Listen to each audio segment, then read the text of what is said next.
സ്നാപക യോഹന്നാൻ ഇതാ ലോകത്തിൻ്റെ പാപങ്ങൾ നീക്കുന്ന ദൈവത്തിൻ്റെ കുഞ്ഞാട് എന്ന് പറഞ്ഞുകൊണ്ടാണ്.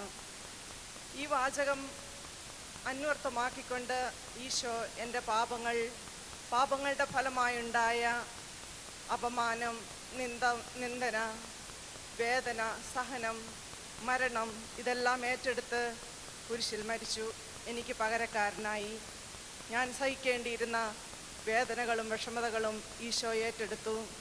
അതുകൊണ്ടാണ് വിശുദ്ധ പൗലോസ് ശ്ലീഹ കൊറിന്തോസ്യർക്ക് എഴുതിയ 2-ാം ലേഖനം 5-ാം അധ്യായം 21-ാം വാക്യം, എന്തെന്നാൽ അവനിൽ നാം എല്ലാവരും ദൈവത്തിൻ്റെ നീതിയാകേണ്ടതിന് പാപമറിയാത്തവനെ ദൈവം നമുക്ക് വേണ്ടി പാപമാക്കി. ഈശോ തൻ്റെ മരണത്തെക്കുറിച്ച് പഠിപ്പിച്ചത് ഇങ്ങനെയാണ്: ഞാൻ മഹത്വത്തിലേക്ക് പ്രവേശിക്കുവാൻ ഒരുങ്ങുന്നു. വിശുദ്ധ യോഹന്നാൻ്റെ സുവിശേഷം 17-ാം അധ്യായം 3-ാം വാക്യം, അവിടുന്ന് എന്നെ ഏൽപ്പിച്ച ജോലി പൂർത്തിയാക്കിക്കൊണ്ട് ഭൂമിയിൽ ഞാൻ അവിടുത്തെ മഹത്വപ്പെടുത്തി. ഈശോ പറയുന്നു, ഞാൻ വന്നിരിക്കുന്നത് അവർക്ക് ജീവനുണ്ടാകാനും അത് സമൃദ്ധമായി ഉണ്ടാകുവാനുമാണ്. ഈശോ അവിടുത്തെ മരണത്തിലൂടെ എനിക്ക് നിത്യജീവൻ നൽകി. അവിടുത്തെ കരുണ മൂലം എനിക്ക് ജീവൻ ലഭിച്ചു. ഈശോയുടെ അനന്തമായ സ്നേഹമാണ് അവിടുത്തെ കുരിശുമരണം. ഈശോയുടെ സ്നേഹത്തെപ്പറ്റി ഞാൻ ധ്യാനിക്കുമ്പോൾ അവിടുന്ന് എന്നെ ഒത്തിരി കാര്യങ്ങൾ പഠിപ്പിക്കുന്നു. പാപമൊന്നൊന്നില്ല, അല്ലെങ്കിൽ പാപത്തെ തിരിച്ചറിയാൻ കഴിയാത്ത ഒരു കാലഘട്ടത്തിലാണ് നാം ജീവിക്കുന്നത്. ഈശോയുടെ കുരിശുമരണവും പീഡാസഹനവും എന്നെ പഠിപ്പിക്കുന്നത് പാപത്തിന് അതികഠിനമായ ശിക്ഷയുണ്ടെന്നാണ്. അല്ലെങ്കിൽ ഈശോ ഈ പീഡാസഹനം ഏറ്റെടുത്ത് മരിക്കേണ്ടിയിരുന്നില്ല. ഈശോയുടെ കാൽവരി യാത്ര ആരംഭിക്കുന്നത് മർക്കോസിൻ്റെ മാളിക മുറിയിലാണ്. അവിടെ ഈശോ അപ്പമെടുത്ത് ശിഷ്യർക്ക് നൽകിക്കൊണ്ട് പറഞ്ഞു, ഇതെൻ്റെ ശരീരമാകുന്നു. പാനപാത്രമെടുത്ത് ആശീർവദിച്ചു പറഞ്ഞു, അനേകർക്ക് വേണ്ടി ചിന്തപ്പെടുന്നതും ഉടമ്പടിയുടേതുമായ എൻ്റെ രക്തമാണ്. ഈശോയുടെ ഈ വചനങ്ങൾ കാൽവരിയിൽ പൂർത്തിയായി. കാൽവരിയിൽ ഈശോ ദിവ്യകാരുണ്യമായി മാറി. St. Thomas Aquinas says, the celebration of the Holy Mass has the same value as the death of Jesus on the cross. ഈശോയുടെ വലതുവശത്തുള്ള കള്ളനെ ഒന്ന് ശ്രദ്ധിക്കുക. കലാപകാരിയും തടവറയിലുമായിരുന്ന ഒരു മനുഷ്യൻ. ഒരുപക്ഷെ കാൽവരിയിലായിരിക്കണം അയാൾ ആദ്യമായി ഈശോയെ കണ്ടുമുട്ടുന്നത്.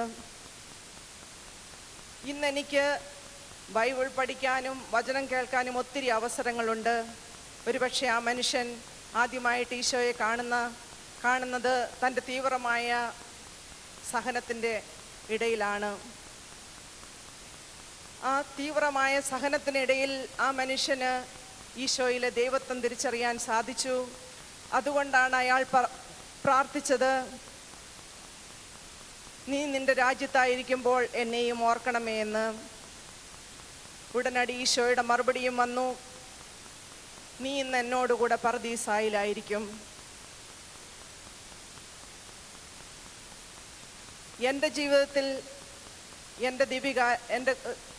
എൻ്റെ വിശുദ്ധ കുർബാനയിൽ എനിക്ക് ഈശോയെ അനുഭവിക്കാൻ പറ്റുന്നുണ്ടോ? ഈശോയുടെ ദൈവത്വം അനുഭവിക്കുന്നുണ്ടോ? ഈ നല്ല കള്ളൻ എന്നെ പഠിപ്പിക്കുന്നത് ആരും കർത്താവിൻ്റെ കൃപയിൽ നിന്ന് വിദൂരത്തല്ല. ആരെയും അവരുടെ പ്രവൃത്തി അനുസരിച്ച് വിധിക്കാൻ എനിക്ക് അവകാശവുമില്ല. അവിടുത്തെ അൾത്താരയുടെ മുമ്പിൽ നിൽക്കുമ്പോൾ ഒരു വിനീത മനസ്സോടും പശ്ചാത്തപിക്കുന്ന ഒരു ഹൃദയത്തോടും കൂടെ ഞാൻ എത്തേണ്ടിയിരിക്കുന്നു. എൻ്റെ ജീവിതത്തിലും സഹനങ്ങൾ എന്നെ ഒത്തിരി കാര്യങ്ങൾ പഠിപ്പിച്ചിട്ടുണ്ട്. എൻ്റെ ചാച്ചൻ്റെ മരണം വളരെ അപ്രതീക്ഷിതമായിരുന്നു. വളരെ ആരോഗ്യമുള്ള 80 വയസ്സുള്ള ചാച്ചൻ പെട്ടെന്ന് ഒരു പ്രത്യേക അസുഖം, സർവൈക്കൽ മൈലോപ്പതി എന്ന് ബാധിച്ച് ചാച്ചൻ തളർന്നുപോയി. ആ അസുഖം ഉൾക്കൊള്ളാൻ ചാച്ചന് ഒരിക്കലും സാധിക്കുമായിരുന്നില്ല. വളരെ വിഷമിച്ചു. ചാച്ചൻ്റെ ആ വേദന കണ്ട് ഞങ്ങളിപ്പോഴും ഓർക്കുന്നു. ചാച്ചനെ ഞങ്ങൾ സഹായിക്കുമ്പം ചാച്ചൻ എൻ്റെ ഈശോയെ എന്ന് പറഞ്ഞ് കരയും. പിന്നെ ചാച്ചൻ മരണത്തിന് വേണ്ടി ഒരുങ്ങി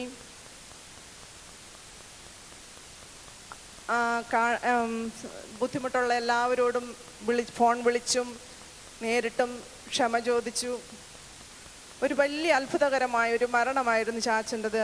2 ദിവസം മുമ്പ് ചാച്ചന് എനിക്കിനി 2 ദിവസം കൂടിയേ ഉള്ളൂ, എൻ്റെ എല്ലാ ഡ്രസ്സ് കാര്യങ്ങളെല്ലാം എടുത്തു വെക്കണം എന്ന് പറഞ്ഞു. എനിക്കത് ഭയങ്കര ഒരു അത്ഭുതകരമായൊരു വിശുദ്ധമായൊരു മരണമായിട്ടാണ് തോന്നുന്നത്. ഞാൻ ഈ ചാച്ചൻ്റെ വിഷമം കണ്ടിട്ട് ഞാനും ഈശോയോട് പറഞ്ഞിട്ടുണ്ട്, ചാച്ചനെ ഈശോയെ വിളിക്കാം, ഒരേ ഒരു കാര്യമേ ഉള്ളൂ, ചാച്ചൻ സ്വർഗത്തിലായിരിക്കണം, അതുവരെ ഞാൻ എൻ്റെ ഈശോയുടെ കാലെ കെട്ടിപ്പിടിച്ച് ഇവിടെ ഇരിക്കും. അതാണ് എനിക്ക് വിശുദ്ധ കുർബാന. ഒരു നിമിഷം നമ്മുടെ കണ്ണുകളെ അടയ്ക്കാം.